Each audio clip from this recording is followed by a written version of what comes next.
right now at 7:45. Tara Sloan. Thank you, Dave. Well, nearly 40 years ago, Lori Bacon's mother started Swimco as a mail-order company because she couldn't find proper suits for her children's swim team. Over the past 30 years, Lori has helped expand the business, and now it's Western Canada's leading swimwear retailer. Lori will be speaking at the Young Women of Influence series tomorrow night, but she stopped by to give us a preview this morning. Hi, Lori. Hello, Tara. Well, you know what? This is interesting because we've featured Swimco a number of times on this show, but I didn't know that this is how it started. That's a really interesting story. I know a lot of people are really surprised that it was because I joined a swim team partway through the year and I couldn't match. I couldn't get the suit.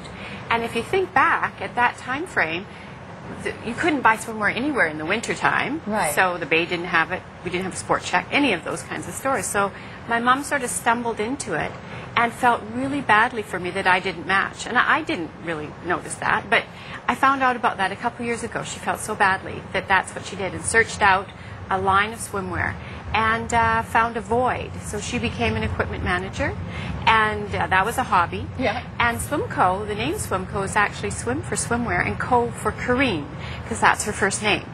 So it started as she just sort of stumbled into it, and there was a huge need out there.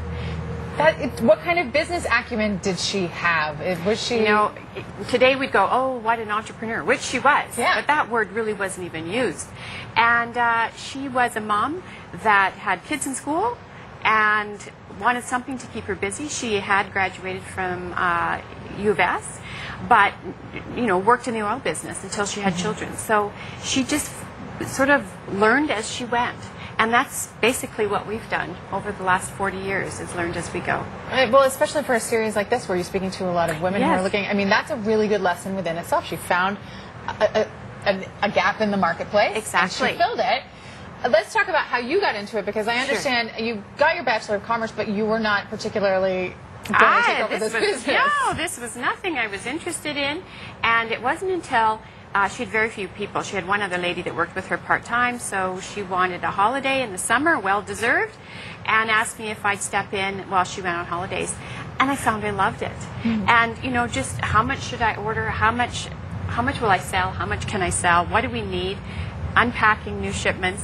And there's just so much to it. And I said, okay, well, I'll give it a go, and didn't think too much of it, but never thought I would be here almost 35 years later and would have done that as my career. That it just sort of happened. Well, because it is one thing to start a business, it's another thing to keep a business afloat for this long. Right.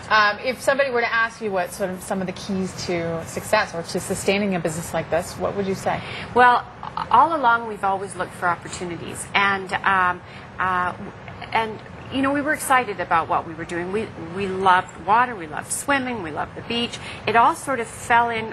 There was a need and a love on our behalf of the product. And so, you know, the market, as it evolved, we evolved. So when we felt we needed fashion swimwear, we started getting into that. That led to our first retail store. And that was because people were trying to go to Hawaii again in the winter and couldn't get a suit. So we are always looking for opportunities, and opportunities came our way as well. So it's about looking around you. And I'd have to say one of the biggest things is there's always obstacles or challenges. But those really stop and make you think. They're a good thing, because that almost can push you into another direction that you might not have thought of if an obstacle hadn't come up.